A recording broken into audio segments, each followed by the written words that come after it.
Donc je suis toujours au marché Georges Brassens et je vais demander à un des personnes qui tient un stand de livres et qui va discuter avec Camille Danicel, qui est quelqu'un qui connaît bien le monde des astrologues, des prophéties. Et voilà, donc Monsieur Marco Pichel, donc vous venez de créer vous installer dans cet endroit. Vous êtes un émigré italien, quelqu'un qui a décidé de refaire sa vie un peu en France. Et donc vous êtes un libraire depuis 30 ans à Audine. Et maintenant vous allez venir régulièrement à Brassens, là où on vend beaucoup de livres. Alors, donc vous avez accepté aimablement de nous aider à interviewer M. Danicel. Vous n'êtes pas un spécialiste de l'astrologie, et justement cette discussion entre deux personnes comme vous, je pense que ça va être intéressant. Ce n'est pas la même chose que de interroger M. Danicel par un spécialiste. Voilà. Alors, est-ce que vous pouvez poser comme question à la première question? D'abord, si connaît dans l'astrologie, Ça, c'est une bonne question. les éditions astrologiques en France, c'est-à-dire si l'astrologie en tant que littérature, ça marche en France en ce moment, ou bien c'est la connue de période qui était meilleure. Oui. La période qui était... Bien, c'est en train de Oui. C'est vrai que c'est le déclin, c'est pas vraiment le triomphe de la science, c'est plutôt d'après moi, c'est à cause des auteurs. Donc ils écrivent un peu, je pourrais dire n'importe quoi. Quoique, donc c'est ça qui a fait diminuer l'intérêt du public. d'après moi. Donc il y a des scientifiques, il y a une dame qui faisait des statistiques dans le monde scientifique, et elle a dit oui pour l'astrologie. Mais ce qu'elle donne comme réponse, disons, à la science, moi je ne peux pas trouver que c'est quelque chose de pertinent. Parce que M. Danicel est ingénieur dans cette formation. Donc si je discute avec quelqu'un, il faut que ça soit, disons, vu d'un angle assez précis et avec des motivations plutôt claires. Et donc vous trouvez que dans l'astrologie il y a du dilettantisme? Non, c'est-à-dire... C'est de la pseudoscience. ce n'est pas... je me rappelle, il y a une quinzaine d'années, le micro-ordinateur entre dans la vie des gens. Donc on peut l'avoir à la maison. Qu'est-ce qu'on a fait comme trouvaille? On a fait des logiciels création de thèmes astrales. Une fois que j'ai vu comment ça marche, j'ai compris que c'est quelque chose qui est tout à fait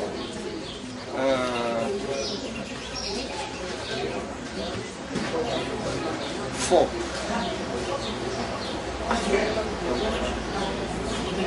Moi, je ne connaissais pas ma seconde, minute de naissance. On m'a dit, oh, peu importe, on peut prendre la minute actuelle. Donc déjà, pour faire des calculs dans laquelle on dit la précision de seconde compte, déjà le fait qu'on pouvait me prendre en compte sans avoir ces indications-là, c'était la preuve que ce n'était pas une chose. Alors, je vous précise que M. Marco Pittine, est le mari d'une astrologue chevronnée, qui est Mireille Pitti. Donc il a quand même Donc on profite qu'elle n'est pas là. il a une sensibilité pour dire aussi ce qu'il en ressent. On en profite, elle n'est pas là, pour dire de mal de l'astrologue, qui n'ont pas continué ce que leurs ancêtres, si on peut dire comme ça, ont bâti. Bon, ceci dit, il y a des pistes qu'on exploite, plus ou moins bien. Il y a la même piste qui est exploitée de plusieurs façons et il n'y a pas deux astrologues qui sont d'accord à dire la même chose pour la même question. Donc, c'est pas que c'est du dilettantisme, mais surtout pas quelque chose de cohérent avec eux-mêmes. Et qu'est-ce qui vous a fait dire ça? Vous avez constaté, comment vous l'avez observé? À quelle occasion vous l'avez observé, ces différences? On vous l'a dit ou vous l'avez constaté? On avait posé la même question à deux personnes différentes. Vous avez des réponses qui sont tout aussi différentes. Au niveau du caractère ou au niveau de l'avenir? Moi, je pose une question qui me concerne. Donc, je connais la réponse. Oui. Donc, par divers moyens, si on n'arrive pas à donner la même réponse, c'est que... Quel genre de questions vous auriez posé, par exemple? Parce que il y a des domaines où il y a plusieurs réponses possibles. La réalité psychologique, elle est complexe. Donc, vous avez pris une question précise. On considère que dans un thème astral, on peut relever le passé et le futur du patient, on peut l'appeler comme ça.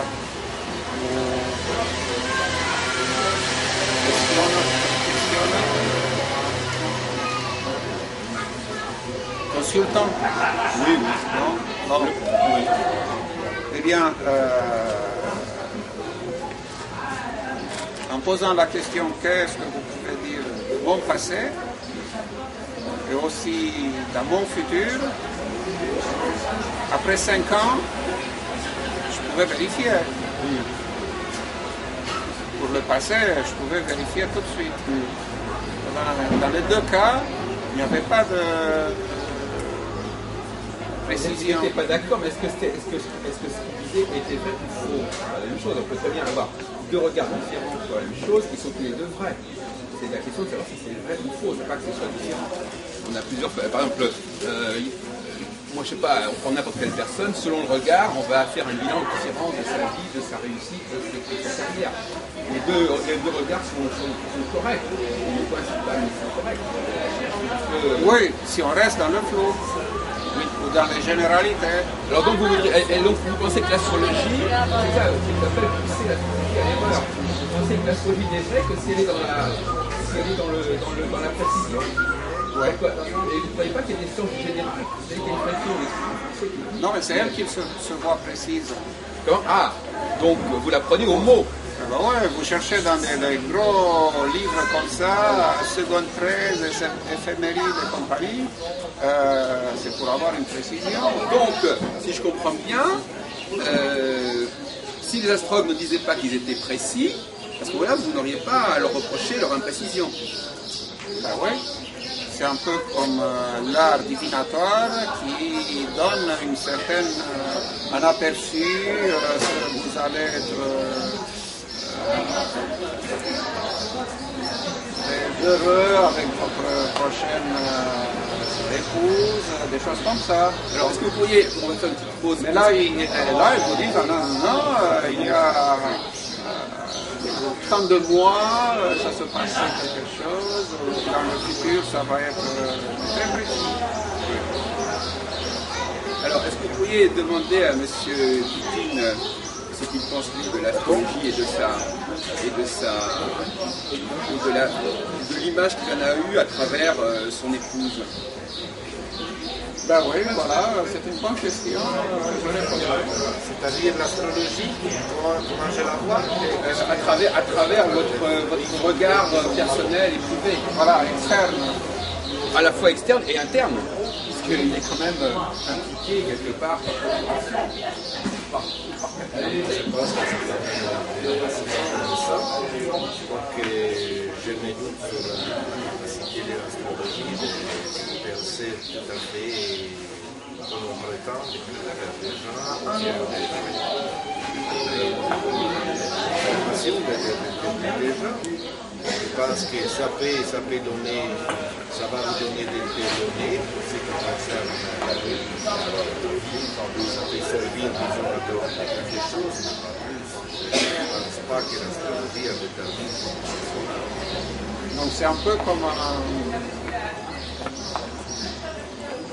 Disons que c'est une petite partie du DNA d'une personne. donc c'est de l'analyse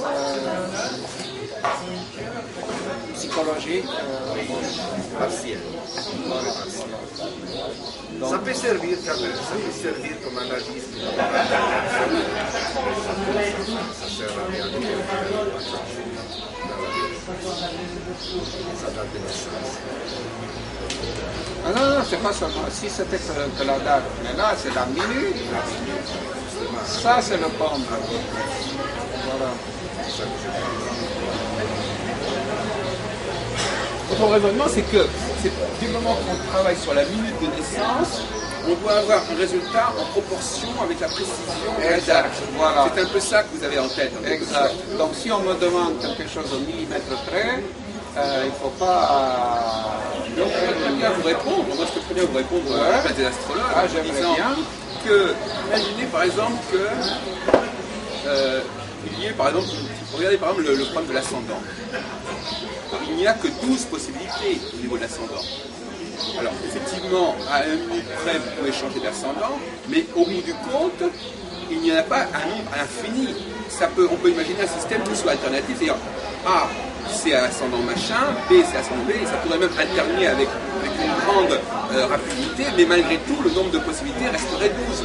Donc la fréquence du phénomène ne veut pas dire qu'il y a autant de catégories correspondant à cette fréquence du phénomène. C'est pas parce qu'on tient compte de la minute que ça veut dire qu'il y aura pour chaque minute un cas différent. Ça peut être un cas qui est récurrent, ça peut être des séries récurrentes. Vous êtes mathématicien, vous devez le savoir. Donc votre argument ne tient pas parce que... Non, parce que là on parle de jours pour entrer dans les 12... Ah non, l'ascendant, c'est l'heure de naissance, l'ascendant. Je ne sais pas si vous le savez, rapidement. L'ascendant, c'est le calcul. Je crois que M. Putain doit le savoir. Vous avez déjà entendu parler de l'ascendant? Ouais. L'ascendant, c'est le même jour, quelqu'un qui est sagittaire, par exemple, eh bien, il peut avoir, selon l'heure de sa naissance, 12 ascendants différents. Et ça va changer d'heure en heure. Et c'est d'ailleurs une des raisons pour lesquelles, mon cher ami, on vous demande des renseignements sur votre heure de naissance, votre naissance, c'est pas par rapport à la position des planètes, par rapport au zodiaque, c'est par rapport à la position des planètes, par rapport à l'horizon de naissance et par rapport à l'heure de naissance. Donc votre critique de l'astrologie, elle est quand même fondée sur une certaine ignorance de la pratique des astrologues. Bon, on va passer à un autre sujet qui vous inspire peut-être plus, qui est celui de Nostradamus. Donc vous avez un site qui... Vous êtes quelqu'un qui a pas mal réfléchi sur Nostradamus. Je ne sais pas si ça vous a inspiré, M. Nostradamus, c'est quand même un personnage important. Je le connais comme ça par l'histoire, mais pas plus. En tant qu'astrologue. Alors donc vous allez interroger M. Danicel pour savoir ce qu'il faut savoir de Nostradamus, justement. Qu'est-ce qu'il peut vous en dire, quelle est sa façon d'en parler, et comment vous pourriez en parler de manière intéressante.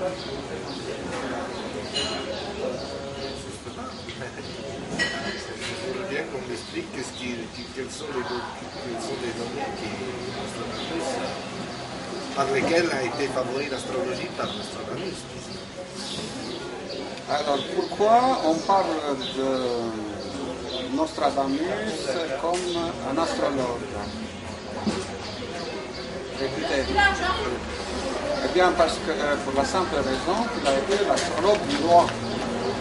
Donc on ne pouvait pas être mieux placé pour être réputé. Donc c'était reconnu par le roi, c'était le plus grand nom, renom qu'on pouvait avoir. Et il l'a fait progresser, l'astrologie, d'une certaine façon. Il a fait ses études là-dessus par lesquelles... Pas du tout, pas du tout. Lui, il a fait des études de médecine. Il était un grand médecin, pharmacien. Donc, pas d'études. Il faisait, par contre, il a fait des prophéties. Ah, c'est seulement de l'astrologie. Mais justement, pas vraiment. Donc, on a trouvé... Il s'est servi de quoi pour cette prophétie? C'est que d'après les descriptions du début de son, ou dans la lettre à son fils, ou des choses comme ça, la nuit, il entrait, on dit, en transe, peut-être avec des drogues ou autres plantes qu'il utilisait. Et pendant ces transes, il pouvait écrire des fameux quatrains qui contiennent ces prophéties. Mais ces prophéties, il faut les interpréter, parce qu'il n'y a rien de clair, même pas cohérent dans ces écrits. Eh bien, on considère, d'après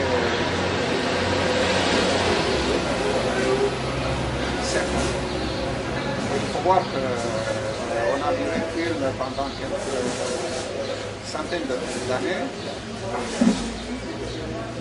On considère qu'il a peut-être écrit 400 vers.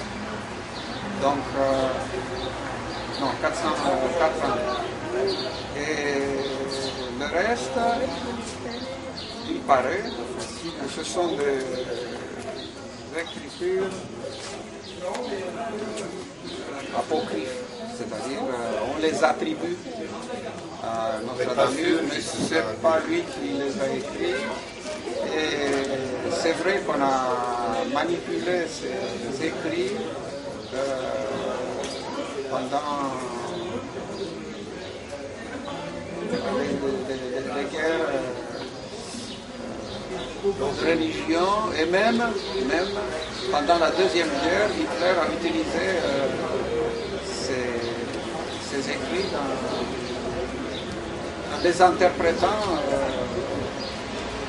Moi, je me rappelle avoir lu un livre édité, je crois, dans... En tout cas, ça lui a pas servi à prophétiser sa fin. Mais il avait prophétisé comme la fin, que c'était les aigles du Reich qui dominaient le monde. Voilà, c'est ce qu'ils ont trouvé. On parlait de l'aigle sur l'Europe, tout ça. Bon, ils ont traduit en disant voilà. Même Nostradamus, il a prophétisé. Voilà, donc nous on fait que suivre. Est-ce qu'il était important en Roumanie, Nostradamus? Est-ce qu'il a servi à la propagande politique de Ceausescu, par exemple?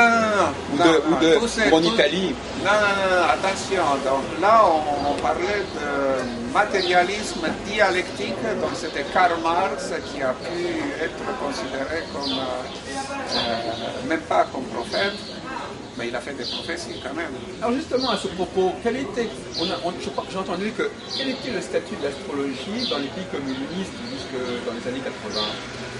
Est-ce que ça a continué à faire Non, c'était comme un tabou. C'était considéré comme une religion.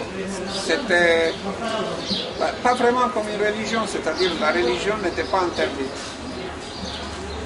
Mais elle n'était pas du tout encouragée. Et le moyen qu'on a trouvé pour la faire taire, ou plutôt la faire parler dans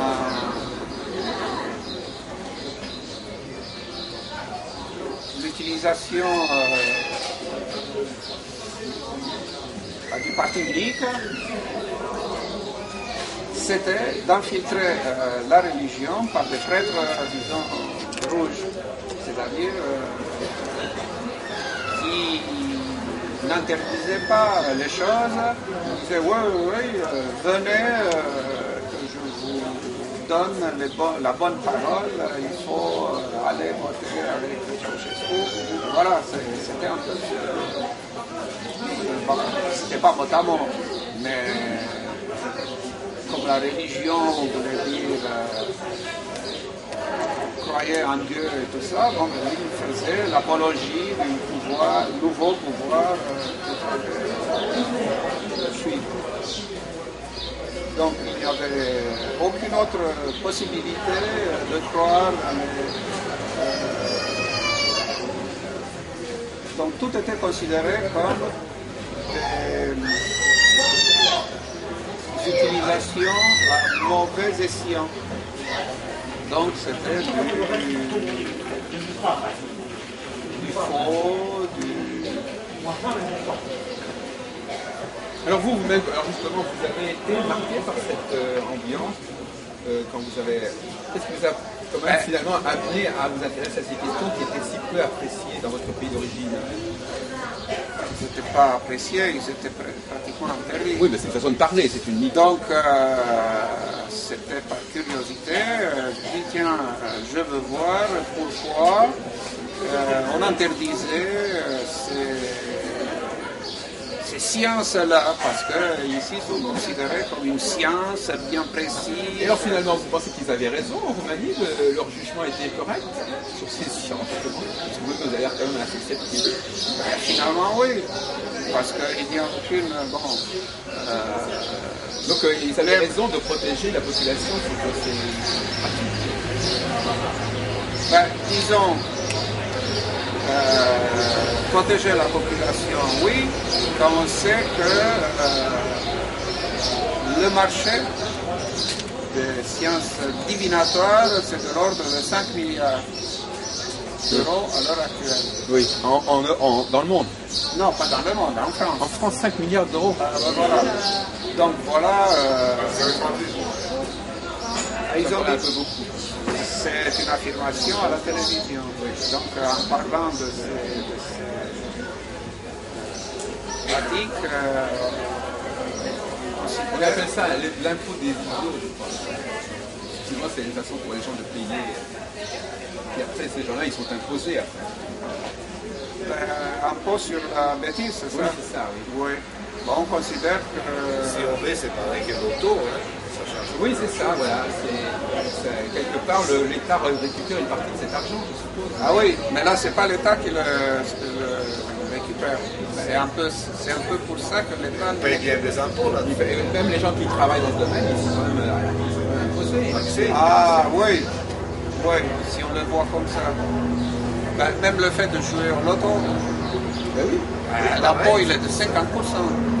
C'est quand même non négligeable. Mais là, il y a quand même un faible pourcentage. Ce pourcentage existe et il y a la possibilité de gagner. Alors, Donc vous allez me dire, dans le même pourcentage, il y a la possibilité que ce que les astronomes ont dit, ça se réalise.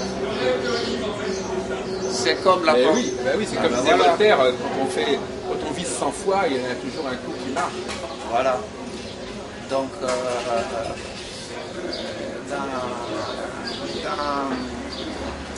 dans la science, quand vous dites je suis à 50%, parce que c'est le seuil de probabilité basique, donc ça ne veut rien dire. donc ça veut rien dire. Qu'est-ce que vous pensez justement des statistiques? Les statistiques, c'est vraiment les dernières trouvailles. Les astrologues se servent pas mal des statistiques. Ah oui, mais eux, pour eux, 39%, c'est déjà bien. Oui. Parce qu'on peut être proche de zéro. Mais les statisticiens, dès qu'on dépasse légèrement la probabilité, c'est déjà significatif. C'est-à-dire si on dépasse le zéro. Non, Si on a 1%, s'il y a par exemple 15% de chance qu'un truc se produise et qu'il se produit 18%, ouais, c'est au-dessus de la probabilité. C'est au-dessus du seuil de probabilité. À ce moment-là, c'est déjà, ça commence à être un peu intéressant. seulement qu'il faut voir les événements sur lesquels on se base pour faire les probabilités, ils sont un nombre restreint. Par exemple, oui. c'est comme on a consulté Nostradamus pour voir qui va sortir président. Nostradamus, enfin, c'est ouais. texte. Lui, il est mort. Dans ces textes, on a trouvé que la rose sera. Ah oui, en 80. Voilà. Oui. Et d'ailleurs, ça a été assez probant, parce que Jean-Charles de Fontbrunn, justement, à ce moment-là, il a quand même vendu des millions d'exemplaires de son livre. Parce qu'il avait il avait mis en avant un quatrain qui... Bon, ben, on aurait pu. Bon. Ça, c'était déjà présenté. Donc, on aurait pu faire la même chose pour Chirac ou pour les suivants, pour trouver dans les 1080 quelque chose qui semblait dire.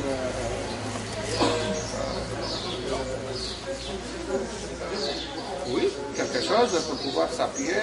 Donc il y a toujours une certaine récurrence dans les propos, mais aussi si on fait l'étude des pronostics passés, on voit qu'on se résume à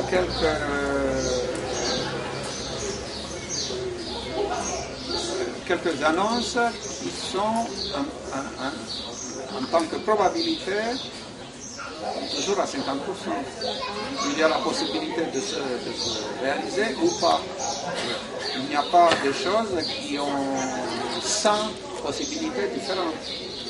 On se résume à quelque chose où vous avez une probabilité de 50%. Non, parce que dans beaucoup de cas, par exemple, pour gagner aux courses, il y a des chevaux qui ont une probabilité de 10% de gagner, pas 50%. Et un candidat, un petit candidat aux élections présidentielles, il n'a pas 50% de chance de gagner. Il a peut-être beaucoup moins. Quand Le Pen a été aux élections en 2002, il n'avait pas 50% de chance de gagner. C'est pas ça. Il faut regarder les chances probables quand il y a plusieurs candidats. Bon, au deuxième tour, effectivement, mais même au deuxième tour, on ne peut pas dire quand même qu'il reste, même quand il reste que deux candidats au tour, comme entre Le Pen et Chirac en 2002, vous n'avez pas tous les deux 50% de chance de gagner. Vous savez très bien. Chirac était gagnant déjà sur le papier. Il avait... Donc c'est pas du tout ça. Donc on pouvait miser sur Chirac pour être... évidemment. Voilà. Donc là, c'est parfois, et si Le Pen avait gagné, c'était pas du 50-50, c'était du 80-20. C'est-à-dire que si Le Pen avait gagné, si quelqu'un avait annoncé la victoire de Le Pen, ça n'aurait pas été du 50-50. Ça aurait été beaucoup plus élevé comme chance de gagner. Et pourtant, personne ne s'est avisé à trouver une... Non, mais on peut toujours... Alors attendez, parce que là vous êtes en train de me parler des centuries. On peut toujours, comme vous dites, appuyer un pronostic sur un quatrain. Voilà. D'accord, mais ça, le quatrain, en fin de compte, il ne fait que valider ou formuler un pronostic qu'on a fait par ailleurs. C'est pas le quatrain qui assoit le pronostic, c'est le quatrain qui vient illustrer le pronostic. Vous faites votre propre pronostic et vous le mettez sur le compte de Nostradamus parce que ça fait bien. Vous-même, vous connaissez bien quand vous avez un logiciel au niveau des centuries, vous pourriez trouver assez facilement un quatrain telle et telle chose.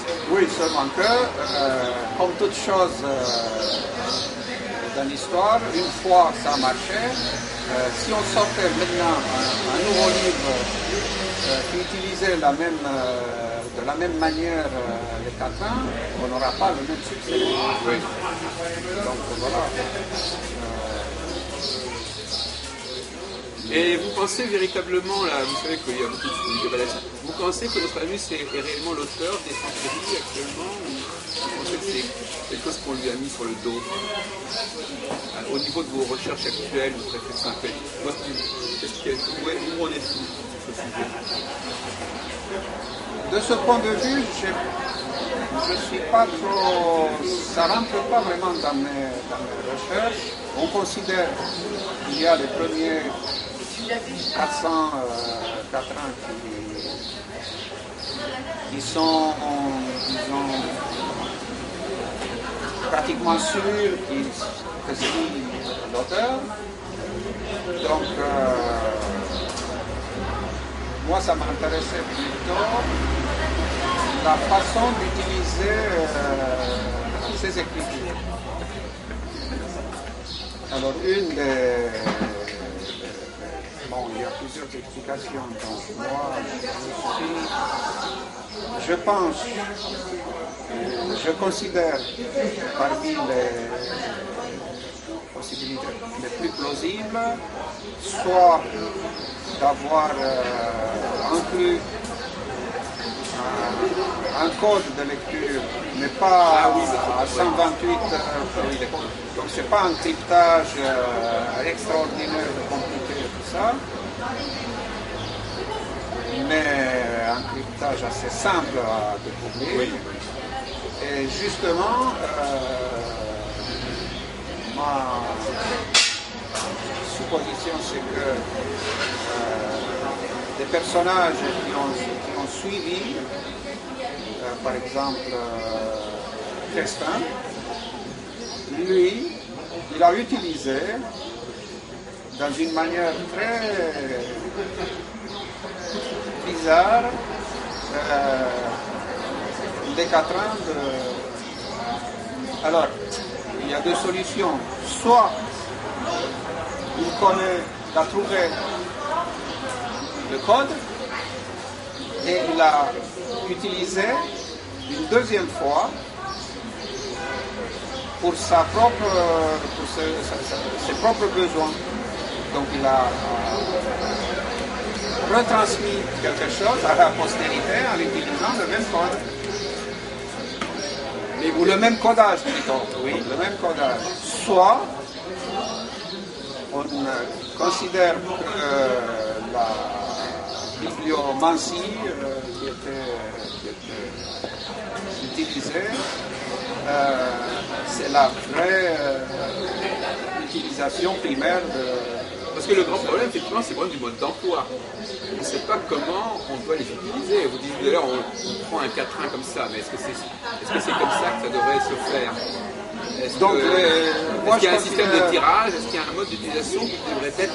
Parce que tout à l'heure, vous parliez des astrologues qui lisent un peu chacun ce qu'ils veulent. Là, on a l'impression qu'au niveau des gens qui restent sur Nostradamus, c'est encore plus la pagaille au niveau de la méthode de tri et de choix des quatrains. Exact.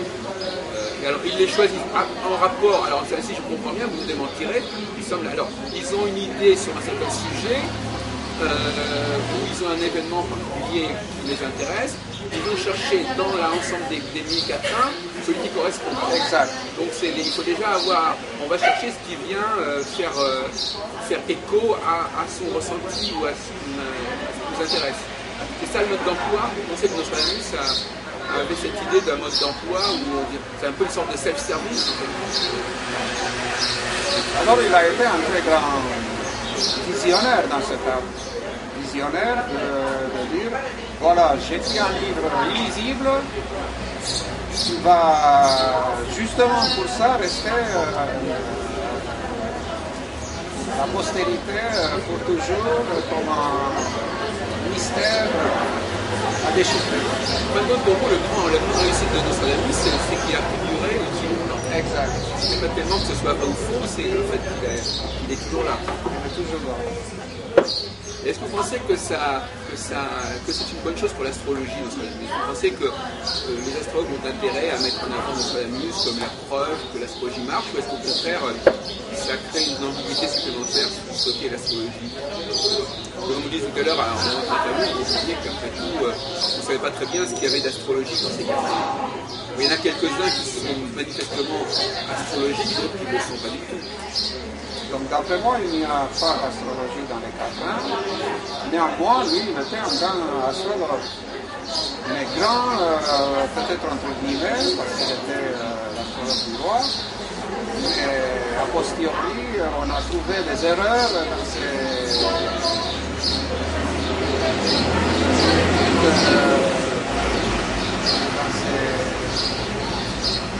Oui, dans ces horoscopes. Dans ces horoscopes, Oui, on a signalé certaines erreurs. voilà. Donc, je considère que si on pouvait se tromper à l'époque. Et alors, donc, aujourd'hui, est-ce qu'aujourd'hui, vous pensez que les astrologues ou les prophètes, tout ce qu'on voudra, est-ce qu'ils peuvent nous dire ce qui va nous arriver dans les 15 prochaines années? Vous êtes certainement au courant d'un certain nombre de choses qui ont été annoncées. Il y a eu la fameuse affaire de l'an 2000 avec Chaco Rabanne. Comment est-ce que vous pensez qu'il y a actuellement un besoin de ces gens-là et qui peuvent éclairer la route de l'humanité et nous mettre en avant certaines échéances comme l'année 2012, ainsi avec le calendrier Maya? Est-ce que vous pensez que les astrologues aujourd'hui peuvent... Est-ce qu'on les entend, enfin, profitent un petit peu des inquiétudes de nos sociétés? Qu'est-ce que vous avez pensé par exemple de l'an 2000? Est-ce que ça a été un petit peu une déception? Est-ce que ça a prouvé vraiment que vous pensez que les gens attendaient beaucoup de l'an 2000, des changements et finalement il ne s'est pas passé grand-chose par le fameux bug? Bah, c'est plutôt, oui, c'est plutôt ça qui était le motif d'inquiétude, et non pas parce que les autres motifs d'Apocalypse ou autres, d'après moi, pratiquement personne ne croyait. Mais il y a eu aussi la fameuse éclipse de lune de 1999 aussi. oui, mais ça, c'était de l'astronomie pour moi. Donc les équipes de lune, Et alors vous vous êtes intéressé aussi, alors, en tant qu'éditeur, aux rêves. Alors, qu'est-ce que c'est pour vous alors ce champ de l'omniscience du rêve? en tout cas, c'est plus près de nous que les astres. Alors, l'influence des astres, elle est certainement infinitésimale par rapport à tous les influences de tout ce qu'on subit.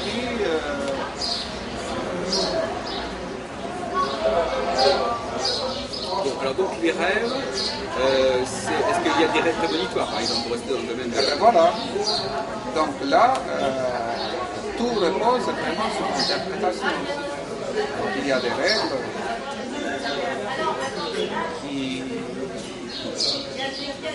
sont à peu près toutes basées sur le vécu du rêveur. Oui. Et donc, à votre avis, ça tient à quoi cette vérité des rêves? Ben, en tout cas, on ne tombe pas sur les erreurs des oracles qui n'avaient pas ce lien avec la personne. Donc, vous avez un rêve, vous posez la question à l'oracle, et il va donner une réponse à la Nostradamus, c'est-à-dire interpréter. Et les fameux rêves, dans la Bible, il y avait le fameux rêve de Pharaon sur les 7 vaches grasses. Voilà, donc le tout c'est de savoir interpréter cette réponse. C'est vrai que les rêves ont trouvé un accueil dans la psychanalyse. Enfin, je veux dire qu'effectivement, voilà une discipline un petit peu occulte qui a trouvé qui a dit surtout aujourd'hui au niveau du champ scientifique, enfin, en tout cas des sciences humaines. Parce que maintenant on commence à étudier le cerveau et comme du langage aussi. Les associations de mots, il y a un langage interne. Moi je pense par exemple que, pour revenir à l'astrologie, moi je pense que certaines informations que nous captons sur le cosmos, nous les captons pendant notre sommeil. Parce qu'à l'état conscient, nous ne sommes pas. D'abord, vous savez que les astres, on les voit surtout la nuit. Mais souvent, on nous demanderait où se trouve Saturne ou telle planète ou telle étoile, on ne pourrait pas le savoir. Mais peut-être que dans notre inconscient collectif, nous avons cette connaissance du cosmos et que par conséquent, pendant le rêve, nous accédons à un niveau de connaissance et de culture que nous n'avons pas à l'état conscient et qui nous permet de capter des informations qui nous servent ensuite. Oui. Donc moi, pour pouvoir entrer disons, dans la matière, comme on dit, on doit m'expliquer d'abord ces influences-là. Pratiquement, c'est quoi? Des ondes magnétiques, de rayonnement. Alors, bon, si vous posez C'est un cette peu question, ça. Donc, oui. pour moi, l'influence des astres, c'est trop. Non, moi je ne parle pas d'influence des astres, je parle de captation de signaux. Donc il y a des signaux. Oui, mais ce signal, il est mesurable. Oui, ce sont des signaux. Non, ce sont des signaux que des cultures anciennes ont établis arbitrairement. Donc c'est pas d'une connaissance, d'une culture astronomique qui permettait de détecter les signaux. Par exemple, si je vous dis il se passera quelque chose quand telle planète sera à tel endroit, il faut encore que vous soyez capable de le voir et de le savoir. Donc c'est un savoir qui est indispensable pour que si votre psychisme ne connaît pas l'existence de cette composition, parce que quand on dit aux gens il va vous arriver quelque chose parce qu'il y a telle ou telle planète qui se trouve là, il y a deux solutions. Soit les planètes agissent à notre insu, parce que là c'est pas la peine de savoir où elles sont, soit nous avons besoin de savoir où elles sont pour savoir à quel moment, pour capter le signal et pour réagir au signal. Donc, si j'ai bien compris, il ne s'agit pas d'un signal physique, mais il s'agit d'un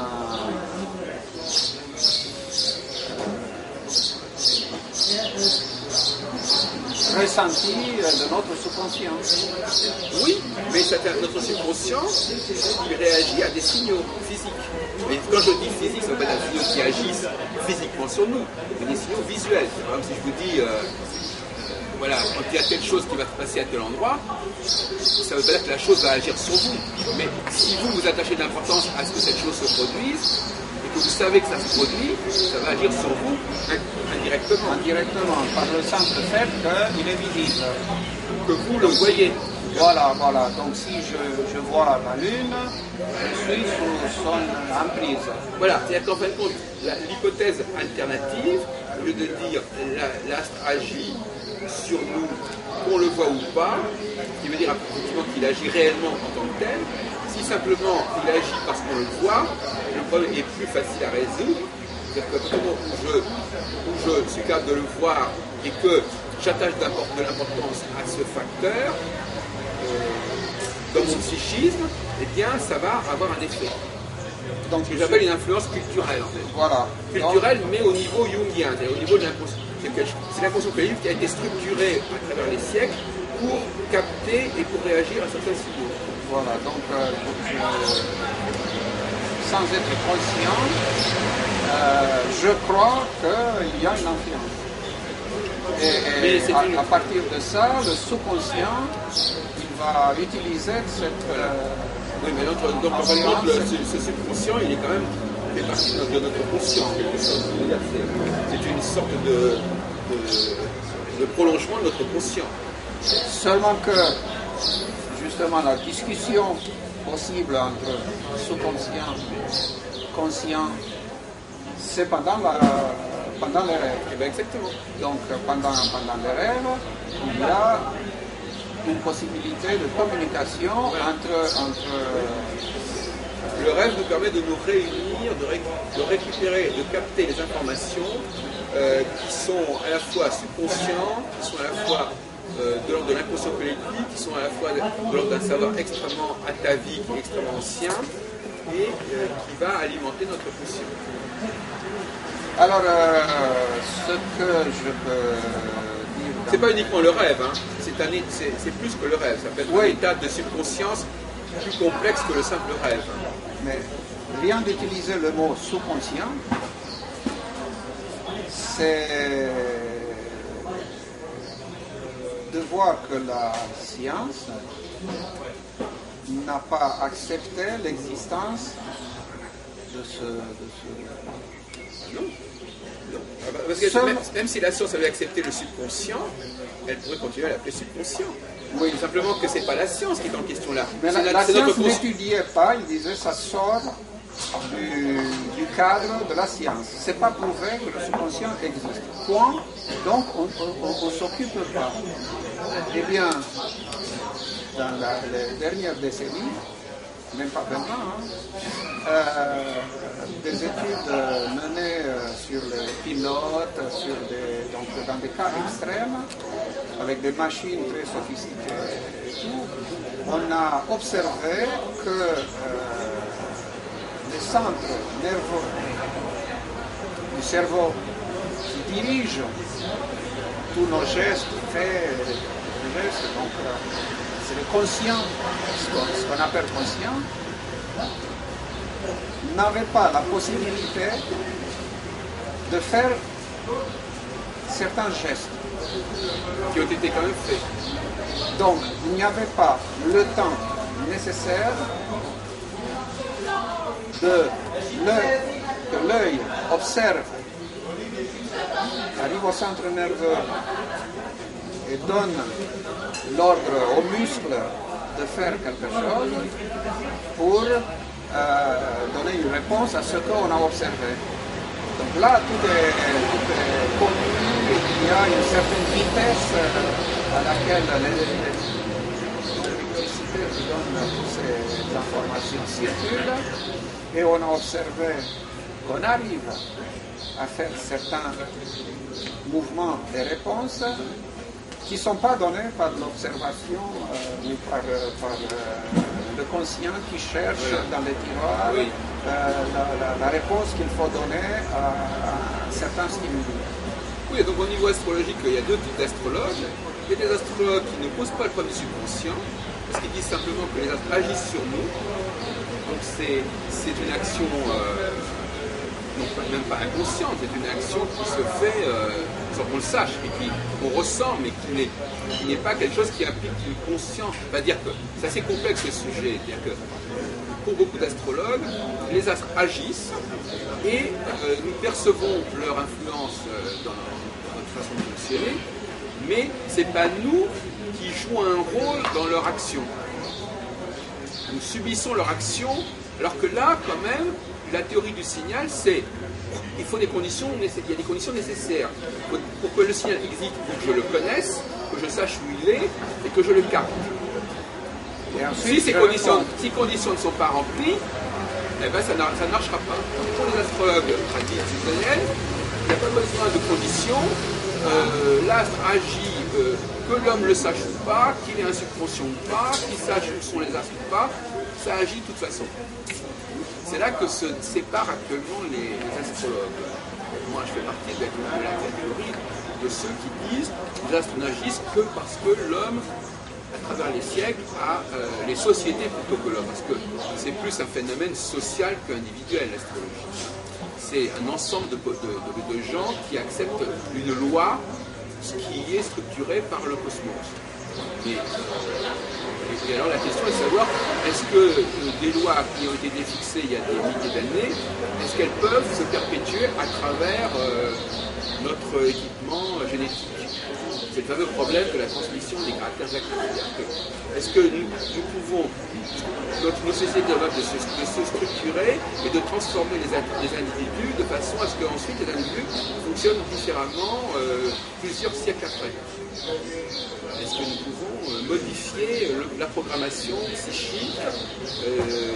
Est-ce que les sociétés, en étant suffisamment contraignantes et exigeantes, en imposant une loi assez rigoureuse, est-ce qu'elles peuvent transformer le psychisme humain?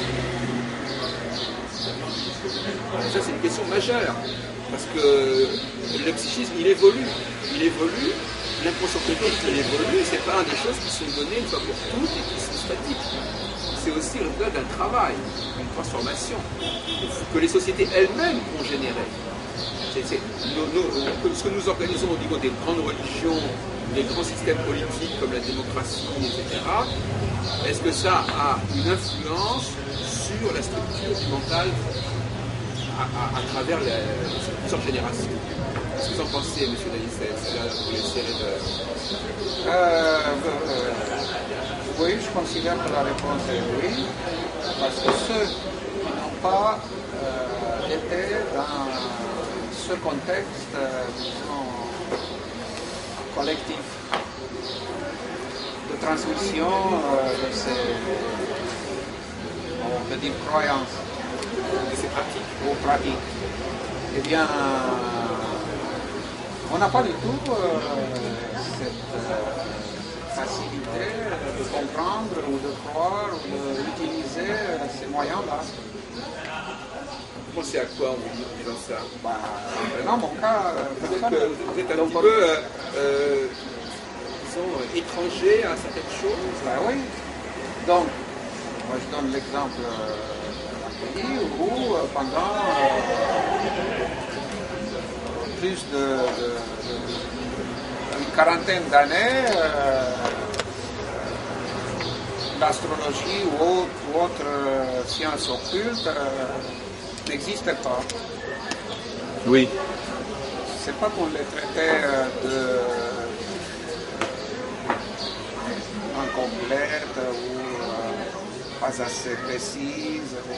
C'était quelque chose qui était destiné à tromper les gens, donc il était interdit.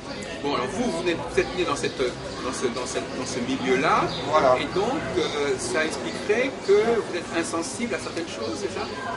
Donc, quand vous dites qu'il y a une certaine possible influence collective des gènes, tout ça, eh bien, moi, je n'ai pas ce sentiment-là, puisque dans toute la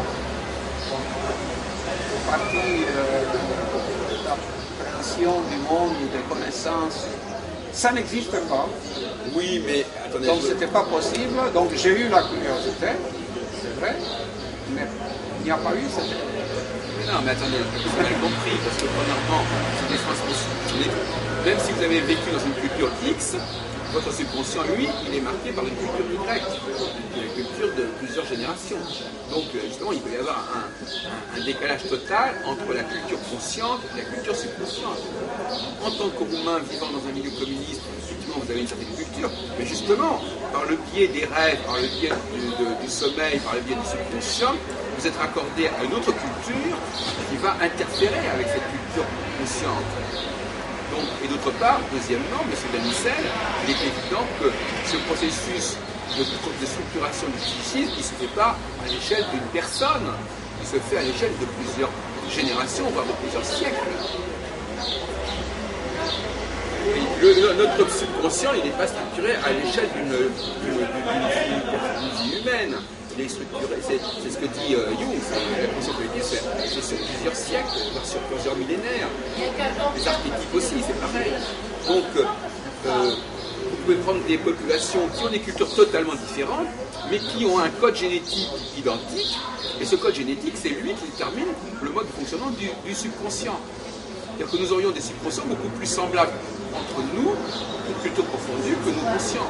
Nos conscients nous différencient les uns des autres selon nos sociétés. Le subconscient, à mon avis, au contraire, c'est un dénominateur commun entre tous les êtres humains, parce que le subconscient fait partie du bagage, ou de l'héritage génétique, ou l'héritage psychique de l'espèce. En tout cas, on peut voir dans le dernier siècle, depuis la révolution d'octobre rouge, on a eu cette possibilité d'observer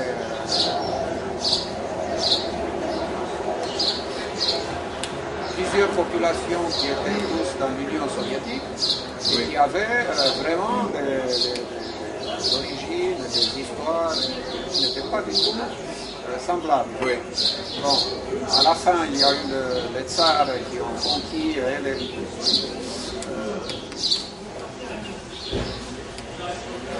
les parties du sud qui étaient islamiques, Oui. donc, les Tartares, jusqu'en Mongolie. Eh bien, est-ce qu'on voit maintenant qu'ils sont libérés de ce joug communiste, comme on peut l'appeler, que cette théorie du sous-conscient peut, disons, être vérifiée, vu qu'il y a plus de 2 générations qui sont passées sous